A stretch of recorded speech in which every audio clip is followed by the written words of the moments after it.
Tahukah Anda bahwa teks-teks kuno menyatakan bahwa Salomo memperbudak setan-setan, memaksa entitas spiritual untuk bekerja baginya? Namun, tulisan-tulisan ini melampaui apa yang diceritakan dalam versi tradisional. Dalam video ini, kami mengungkap bagaimana hal itu mungkin terjadi dan mengapa kisah ini hampir terhapus seiring berjalannya waktu. Berlanggananlah di saluran ini, tinggalkan komentar Anda, dan bantu kami mencapai 1.000 pelanggan. Peringatan, dokumenter ini menggunakan gambar yang dihasilkan oleh AI untuk tujuan ilustrasi. Meskipun visualnya sintetis, kontennya adalah hasil penelitian ketat berdasarkan sumber sejarah dan ilmiah yang nyata. Sumber ada di deskripsi. Pada tahun 960 sebelum Masehi, Bait Suci pertama di Yerusalem didirikan tanpa satu pun perkakas besi menyentuh batu-batunya. Kitab Raja-Raja mencatat larangan ilahi ini, tetapi manuskrip yang diawetkan di Genizah Kairo mengungkapkan sesuatu yang lebih suka diabaikan oleh kitab suci resmi. Siapa sebenarnya yang memindahkan blok batu seberat 10 ton ke Gunung Moria? Wasiat Salomo, sebuah teks Yunani yang bertahan selama berabad-abad dalam fragmen-fragmen yang tersebar di perpustakaan Bizantium, mengatalogkan 72 setan yang dipaksa oleh Raja Israel untuk bekerja dalam pembangunan gedung paling suci di kerajaannya. Ini bukan literatur fantasi, melainkan sebuah catatan yang disalin oleh para juru tulis Kristen awal dengan keseriusan yang sama seperti saat mereka melestarikan silsilah raja-raja. Jika jenis penyelidikan sejarah ini menarik bagi Anda, ada baiknya Anda berlangganan saluran ini. Ini membantu pekerjaan ini terus berlanjut. Narasi dimulai ketika Ornias, setan rendah yang menghisap energi vital dari seorang pekerja muda, mengganggu pekerjaan konstruksi. Laporan yang diawetkan menggambarkan bagaimana Salomo, alih-alih beralih ke imam atau ritual tradisional, memutuskan untuk menginterogasi makhluk itu secara langsung. Manuskrip Yunani tersebut mengabadikan kata-katanya. Dia ingin memahami hakikat makhluk-makhluk itu sebelum mengusir mereka. Jawaban Ornias mengubah segalanya. Menurut teks tersebut, setan itu menjelaskan bahwa spesiesnya mendiami wilayah udara dan memiliki pengetahuan tentang struktur materi yang tersembunyi. Mereka tahu di mana menemukan batu-batu tertentu, cara memindahkan benda tanpa alat, dan yang lebih penting, mereka mengetahui lokasi makhluk bernama Shamir, seekor cacing yang dapat memotong batu dengan presisi sinar laser. Biografi Rabi di kemudian hari menunjukkan bahwa Salomo menyadari sesuatu yang diabaikan oleh orang-orang sezamannya. Jika setan memiliki pengetahuan teknis yang lebih tinggi, mengapa menghancurkan mereka jika dia bisa mempekerjakan mereka? Talmud Babilonia melestarikan perdebatan tentang keputusan ini, dengan beberapa orang bijak membela bahwa raja menerapkan hikmat ilahi secara pragmatis, sementara yang lain mempertanyakan apakah dia telah melampaui batas dari apa yang seharusnya dikendalikan oleh manusia fana. Kunci perbudakan itu terletak pada sebuah cincin yang menurut berbagai sumber independen berisi tetragrammaton, nama Tuhan yang tak terucapkan yang terukir pada logam. Sejarawan Gideon Bohak, spesialis sihir Yahudi kuno, mengamati bahwa ini bukan jimat dekoratif, melainkan instrumen kekuasaan berdasarkan keyakinan bahwa mengetahui nama asli sesuatu memberikan otoritas atas hal tersebut. Ornias adalah yang pertama merasakan efek cincin itu. Manuskrip menggambarkan bahwa saat disentuh oleh objek tersebut, setan itu kehilangan wujud udaranya dan dipaksa untuk mengambil penampilan padat.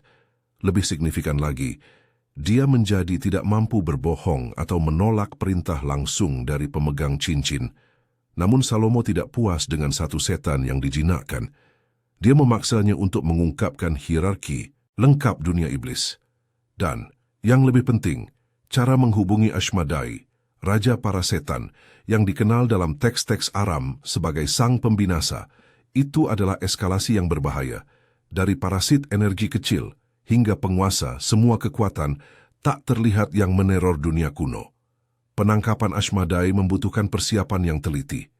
Catatan yang diawetkan dalam komentar Talmud menggambarkan bagaimana Salomo menemukan wadah air tempat Raja Iblis itu minum setiap hari. Rencananya tidak bergantung pada kekuatan kasar, melainkan pada jebakan berdasarkan pengetahuan mendalam tentang kebiasaan makhluk itu. Pertama, Raja Israel mengosongkan wadah air dan mengisinya dengan anggur.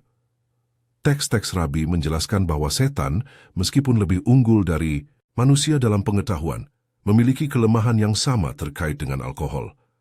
Ashmadai yang haus dan curiga awalnya menolak untuk minum, tetapi rasa haus mengalahkan kewaspadaan. Momen penangkapan didokumentasikan dengan presisi bedah. Salomo tidak muncul secara pribadi. Dia mengirim jenderalnya Benaya dengan rantai khusus dan cincin kerajaan. Rantai itu, menurut deskripsi, tidak terbuat dari logam biasa, melainkan dari 72 huruf nama ilahi yang terjalin dalam bentuk fisik. Konsep ini tampak abstrak, sampai kita mempertimbangkan bahwa dalam kosmologi Yahudi kuno, huruf-huruf adalah kekuatan kreatif yang nyata, bukan sekadar simbol. Ashmadai yang mabuk dirantai, tetapi tidak dibungkam.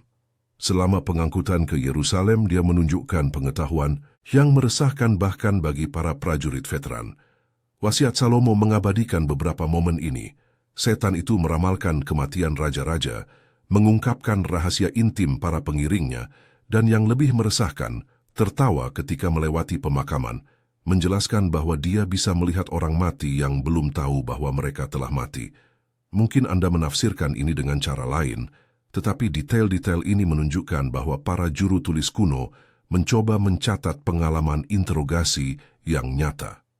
Tidak ada nada epik atau dramatis, hanya laporan klinis dari orang-orang yang mencoba memahami sesuatu di luar struktur mental normal mereka. Pertemuan pertama antara Salomo dan Ashmadai terjadi di ruang bawah tanah istana, kerajaan. Sumber-sumber independen sepakat bahwa raja tidak menunjukkan rasa takut, melainkan keingintahuan ilmiah. Dia ingin memetakan kemampuan tepat dari alat barunya sebelum mempekerjakannya dalam pembangunan bait suci. Pertanyaan Salomo sangat spesifik. Berapa banyak setan yang dikendalikan Ashmadai? Jenis pekerjaan apa yang bisa dilakukan setiap spesies? Berapa berat yang bisa mereka bawa? Dan yang terpenting, apakah mereka memiliki keterbatasan fisik yang dapat dieksploitasi untuk menjamin kepatuhan total? Jawaban-jawaban tersebut mengungkapkan hierarki militer yang kompleks. Ashmadai memimpin legiun yang diorganisir berdasarkan spesialisasi. Beberapa setan memanipulasi api untuk melelehkan logam. Yang lain mengendalikan angin untuk mengangkut material ringan. Kelompok tertentu memiliki kekuatan fisik yang cukup untuk memindahkan blok batu yang akan membutuhkan ratusan orang. Namun wahyu yang paling berharga adalah tentang Syamir. Ashmadai mengonfirmasi bahwa makhluk itu ada dan mengungkapkan lokasinya, sarang burung bernama Hupoi, di pegunungan di seberang Laut Mati. Cacing itu menurut deskripsinya telah diciptakan selama 6 hari penciptaan dengan kemampuan khusus untuk memotong bahan apapun tanpa menghasilkan percikan api. Persis seperti yang dibutuhkan Salomo untuk menghormati larangan Alkitab terhadap perkakas besi di bait suci. Ekspedisi untuk menangkap Syamir melibatkan operasi intelijen yang menyaingi kampanye militer. Catatan administratif yang diawetkan menunjukkan bahwa Salomo mengerahkan sumber daya yang besar. Pelacak khusus, prajurit elit, dan yang lebih penting salah satu setan kecil yang mengetahui bahasa burung. Rencana untuk mendapatkan Syamir bergantung pada waktu yang tepat. Hupoi meninggalkan sarangnya hanya sekali sehari untuk mencari makan. Selama ketidakhadirannya, para prajurit menutupi sarang dengan kaca transparan. Ketika burung itu kembali, ia tidak bisa masuk. Putus asa, ia terbang ke tempat ia menyembunyikan Syamir dan membawanya kembali, menggunakannya untuk memotong kaca. Pada saat itu orang-orang Salomo berteriak serentak. Burung itu terkejut dan menjatuhkan Syamir, yang segera ditangkap. Episode ini mengungkapkan tingkat perencanaan taktis yang diterapkan Salomo untuk mengendalikan kekuatan supernatural. Tidak ada yang dibiarkan pada kebetulan atau keberuntungan. Dengan Syamir di tangan dan Ashmadai dirantai, Salomo memiliki alat yang diperlukan untuk mewujudkan visi arsitekturalnya. Namun manuskrip-manuskrip tersebut memperjelas bahwa kendali atas setan-setan membutuhkan kewaspadaan konstan. raja tidak bisa melepaskan cincin itu atau mengendurkan konsentrasinya. Setiap perintah perlu dirumuskan dengan presisi hukum, karena setan-setan patuh secara harfiah, mencari celah untuk menyabotase pekerjaan. Pembangunan bait suci menjadi operasi manajemen makhluk-makhluk yang mengetahui masa depan, dapat mewujud dalam berbagai bentuk, dan memiliki kekuatan yang cukup untuk menghancurkan Yerusalem dalam hitungan menit jika mereka memutuskan rantai mistis. Itu adalah keseimbangan psikologis yang menguji batas pikiran manusia. 7 tahun setelah selesainya, bait suci Salomo melakukan kesalahan yang telah diramalkan oleh teks-teksnya sendiri. Dia melepaskan cincin itu. Wasiat Salomo mengabadikan detail episode tersebut dengan presisi laporan forensik. Ashmadai, setelah bertahun-tahun perbudakan paksa, telah mempelajari dengan teliti kebiasaan penangkapnya. Dia tahu bahwa Salomo melakukan ritual pembersihan setiap pagi, dan selama momen penyucian agama tersebut, dia menyimpan cincin itu dalam kotak khusus. Strategi Raja Setan itu bersifat psikologis. Dia tidak menyerang secara langsung. Sebaliknya, dia mengambil wujud persis Salomo dan muncul di istana seolah-olah dia adalah raja itu sendiri. Catatan Talmud menunjukkan bahwa peniruan itu begitu sempurna, sehingga baik pengawal kerajaan maupun istri-istri Salomo tidak menyadari penggantian tersebut.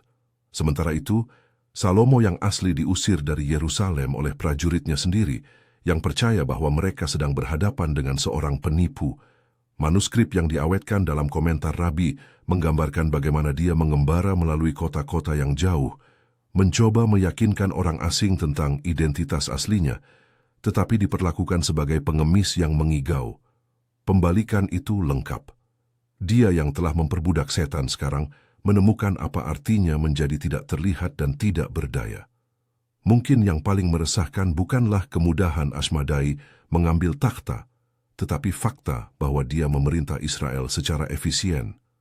Sumber sejarah independen tidak mencatat pemberontakan perang saudara, atau keruntuhan administratif selama periode perebutan kekuasaan tersebut. Setan itu rupanya mengelola kerajaan dengan kompetensi yang sama dengan raja yang sah.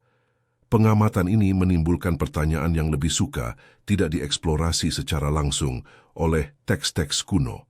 Jika Ashmadai bisa memerintah Israel tanpa menyebabkan kehancuran yang nyata, apa perbedaan nyata antara kekuasaan manusia yang diurapi Tuhan dan kekuasaan iblis yang meniru otoritas ilahi?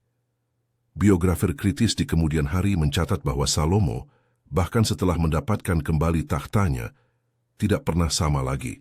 Dia mengembangkan obsesi dengan sistem verifikasi identitas, menuntut agar pengunjung menjalani interogasi mendalam sebelum diizinkan masuk ke hadapannya. Lebih signifikan lagi, dia berhenti menggunakan cincin itu untuk mengendalikan setan.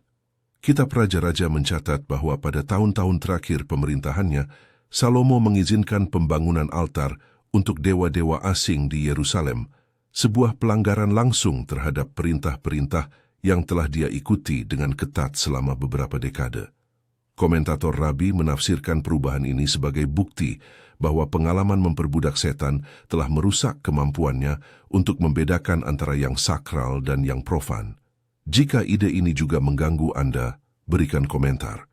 Diskusi tentang batas-batas kekuasaan manusia selalu menghasilkan interpretasi yang berbeda. Tradisi lisan yang diawetkan dalam Talmud menawarkan penjelasan yang lebih mengganggu. Menurut laporan-laporan ini, Ashmadai tidak hanya memerintah Israel selama perebutan kekuasaannya, dia juga berhubungan intim dengan istri-istri Salomo. Hasilnya adalah anak-anak yang membawa warisan iblis, memperkenalkan garis keturunan yang rusak ke dalam silsilah kerajaan Israel. Teori ini akan menjelaskan mengapa penerus Salomo semakin tidak mampu menjaga kesatuan kerajaan. Rehabeam, putra langsungnya, memicu pembagian Israel menjadi dua bangsa melalui keputusan-keputusan yang dianggap oleh para sejarawan sebagai kebodohan yang tidak dapat dimengerti. Jika dia benar-benar membawa pengaruh iblis turun-temurun, pilihan politiknya yang destruktif akan mendapatkan logika yang menyeramkan. Pola ini berulang pada generasi-generasi berikutnya. Raja-raja yang seharusnya belajar dari kesalahan pendahulu mereka melakukan kesalahan yang sama yang diperkuat, seolah-olah mereka dipaksa oleh kekuatan yang tidak bisa mereka kendalikan. Dinasti Daud yang telah mencapai puncaknya bersama Salomo, memasuki dekadensi yang tidak dapat diubah. Manuskrip abad pertengahan melestarikan teori yang bahkan lebih radikal. Beberapa komentator menyarankan bahwa Salomo tidak pernah benar-benar mendapatkan kembali kendali penuh atas Ashmedai. Raja Setan itu konon setuju untuk mengembalikan takhta sebagai imbalan atas kebebasan permanen untuk mempengaruhi garis keturunan kerajaan Israel secara halus dan berkepanjangan. Jika interpretasi ini benar, perbudakan setan oleh Salomo bukanlah demonstrasi hikmat ilahi, melainkan awal dari kontaminasi generasi yang akan menghancurkan Israel dari dalam.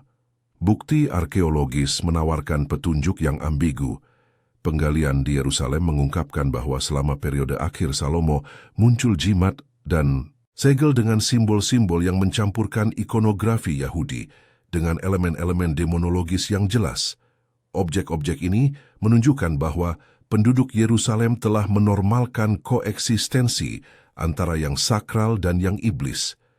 Lebih mengungkapkan lagi, tablet administratif yang ditemukan di reruntuhan Bait Suci pertama berisi daftar pekerja dengan nama-nama yang tidak sesuai dengan etimologi Ibrani yang dikenal.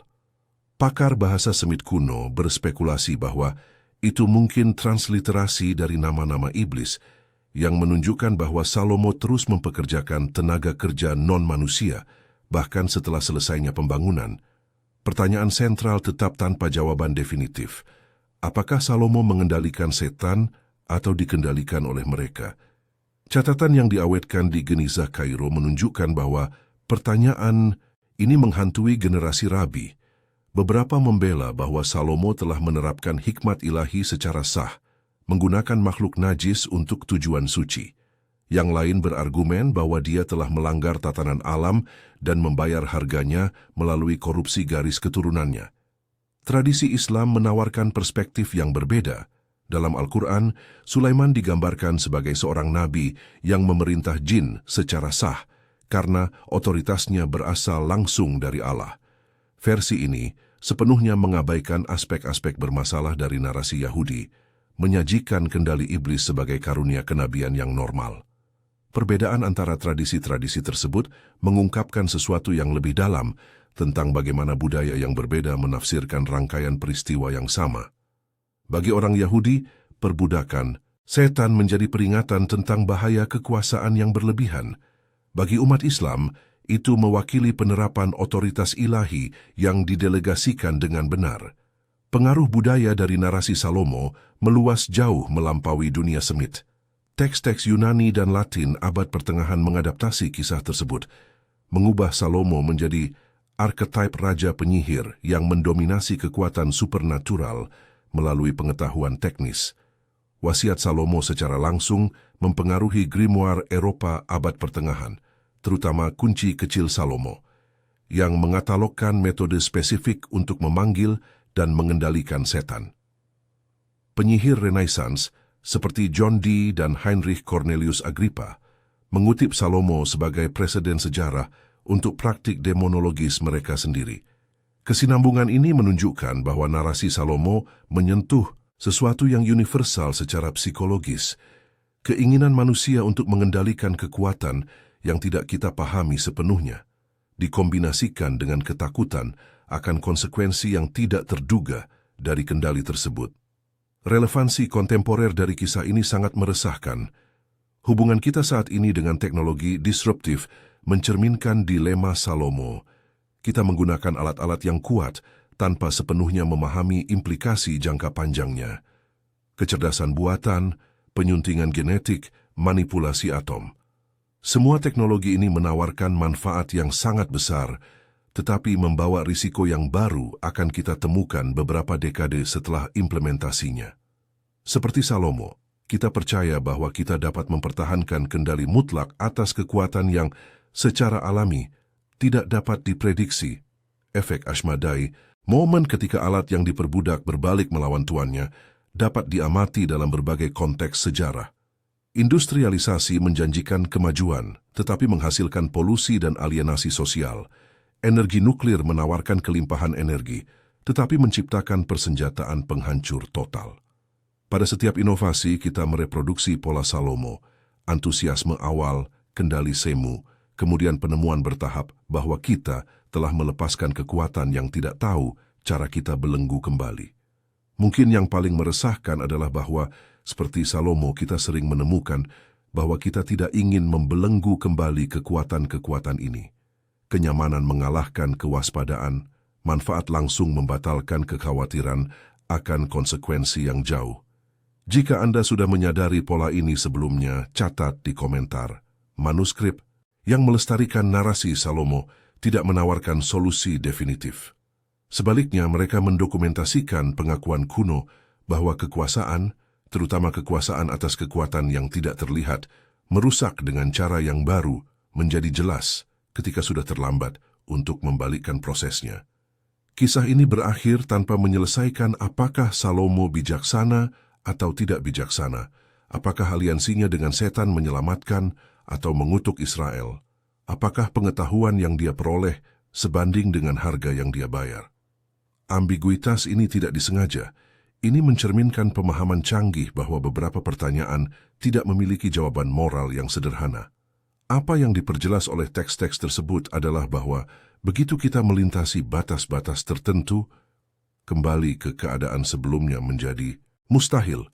Salomo bisa membebaskan setan-setan, tetapi dia tidak bisa menghapus pengetahuan yang telah dia peroleh tentang hakikat mereka.